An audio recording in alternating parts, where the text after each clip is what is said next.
اور جو لوگ حدیبیہ میں نہیں تھے اگر وہ چلنا چاہے تو وہ صرف جنگ کرنے کے لیے چلے، ان کو مال غنیمت میں سے حصہ نہیں ملے گا۔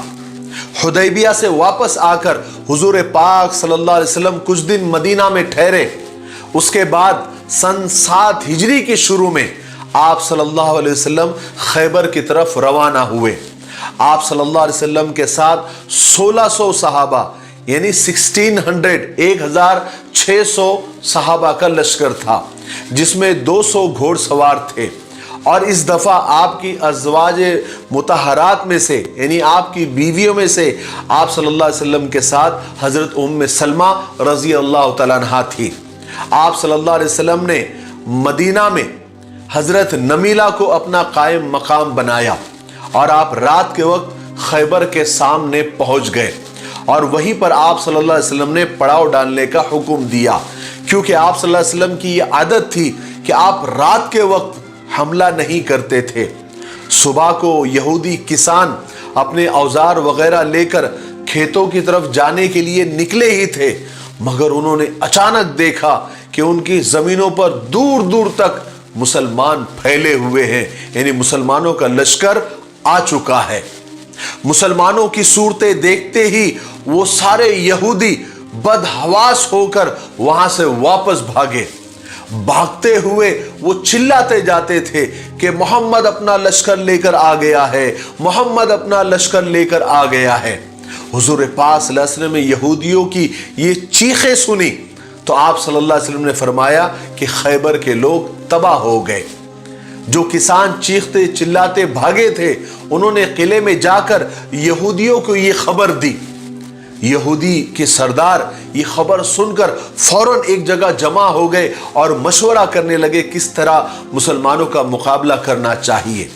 خیبر کے علاقے میں یہودیوں کے کئی قلعے تھے، صرف ایک قلعہ نہیں تھا بلکہ کئی قلعے تھے چھوٹے اور بڑے، جو سب کے سب بہت مضبوط سمجھے جاتے تھے۔ ادھر یہودیوں کی تعداد بھی کافی تھی، اس لیے ان لوگوں کو اپنی طاقت پر بہت گھمنڈ تھا، اس لیے وہ لوگ ہمیشہ کہا کرتے تھے کہ محمد اور ہم سے جنگ کرے گا، ناممکن ہے، ناممکن ہے۔ مگر اس وقت مسلمانوں کو اپنے سر پر دیکھ کر وہ سب گھبرا گئے اور مشورہ کیا اور اپنے بیوی بچوں کو کسی ایک قلعے میں پہنچا دیا اور خود سب کے سب ایک قلعے میں بند ہو گئے۔ انہوں نے جلدی سے اپنا مال و دولت ایک قلعے میں جمع کیا اور ایک قلعے میں جا کر خود بند ہو کر بیٹھ گئے۔ یہودیوں کو باہر سے کوئی مدد نہیں ملی، قبیلہ غطفان سے بھی ان کو مدد کی بہت امید تھی۔ غطفان کے لوگ یعنی غطفان قبیلے کے لوگ تو خود مسلمانوں سے ڈر رہے تھے۔ انہیں یہ خیال ہوا کہ اگر ہم خیبر والوں کی مدد کے لیے گئے تو کہیں مسلمان خود ہمارے گھروں پر چڑھائی نہ کر دے۔ یہی سوچ کر قبیلے غطفان کے لوگ اپنے ہی گھروں میں دم ساتھ کر بیٹھے رہے۔ مسلمانوں نے یہودیوں کو چاروں طرف سے گھیر کر سخت محاصرہ کر لیا تھا، یعنی سخت گھیراؤ کر دیا تھا، یعنی یہودیوں کا ایک طرح سے لاک ڈاؤن کر دیا تھا۔ مگر یہودی بھی اپنی جگہ پر ڈٹے رہے۔ اس طرح سے کئی دن گزر گئے۔ اس عرصے میں کبھی کبھی یہودی قلعے سے باہر نکل کر آتے، مقابلہ کرتے، مگر فوراً واپس بھاگ جاتے اور قلعے میں بند ہو کر بیٹھ جاتے تھے۔ انہوں نے اپنے لڑنے والوں کو قلعے کی دیواروں کے باہر بٹھا دیا تھا۔ وہ وہاں سے مسلمانوں پر تیر، کبھی پتھر، کبھی اینٹ مارا کرتے تھے، جس سے کچھ مسلمان زخمی بھی ہو گئے تھے۔ اسی دوران میں مسلمانوں نے خیبر کے قلعوں میں سے ایک قلعہ جس کا نام نائم تھا اس کو فتح کر لیا تھا۔ اس قلعے کو فتح کرنے میں ایک مسلمان حضرت محمود بن مسلمہ شہید ہو گئے تھے۔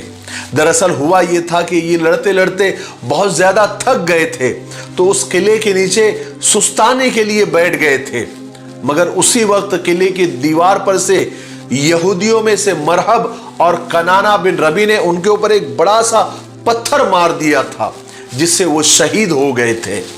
اس کے بعد مسلمان ایک دوسرے قلعے کی طرف بڑھے۔ اس قلعے کا نام قموس تھا۔ یہ قلعہ بہت زیادہ مضبوط اور شاندار تھا۔ رسول پاک صلی اللہ علیہ وسلم نے حضرت ابوبکر صدیق رضی اللہ تعالیٰ عنہ کو اسلامی جھنڈا دیا اور قلعے کو فتح کرنے کے لیے بھیجا۔ حضرت ابو بکر صدیق رضی اللہ عنہ میدان میں پہنچ کر انہوں نے بہت سخت حملہ کیا، مگر تمام دن یعنی پورے دن لڑائی کے بعد بھی وہ قلعہ فتح نہیں ہوا۔ آخر شام کو حضرت ابو بکر صدیق رضی اللہ عنہ واپس پڑاؤ میں آ گئے۔ دوسرے دن حضور پاک صلی اللہ علیہ وسلم نے حضرت عمر رضی اللہ عنہ کو بلایا اور انہیں اسلامی جھنڈا دیا اور انہیں قلعہ فتح کرنے کے لیے بھیجا۔ وہ بھی سارے دن حملہ کرتے رہے، مگر شام کو بغیر قلعہ فتح کیے ہی وہ واپس آ گئے۔ پھر آپ صلی اللہ علیہ وسلم نے فرمایا کہ کل میں جھنڈا اسے دوں گا جو اللہ اس کے رسول کو چاہتا ہے اور اللہ اس کے رسول بھی اس کو چاہتے ہیں۔ یہ سن کر سارے صحابہ یہ تمنا کرنے لگے کہ کاش وہ میں ہوں گا، وہ جھنڈا مجھے مل جائے۔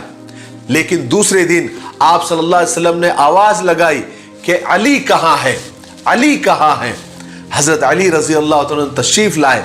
رسول پاک صلی اللہ علیہ وسلم نے انہیں جھنڈا دیا اور کہا کہ جاؤ اور قلعہ فتح کر کے آؤ۔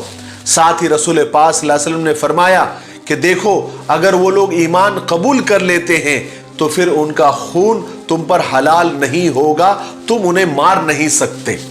حضرت علی رضی اللہ عنہ اسلامی جھنڈا لے کر آگے بڑھے۔ انہوں نے قلعے پر سخت حملہ کیا۔ اس وقت قلعے میں سے بہت سارے یہودی باہر نکل آئے تھے، انہوں نے بھی سخت جنگ شروع کر دی۔ اسی دوران ان قلعے میں سے ایک یہودی سردار حارث نکل آیا، یہ بہادری میں بہت مشہور تھا۔ حضرت علی رضی اللہ عنہ اس کو دیکھ کر اس کی طرف بڑھے۔ کچھ دیر دونوں میں تلواریں چلتی رہی۔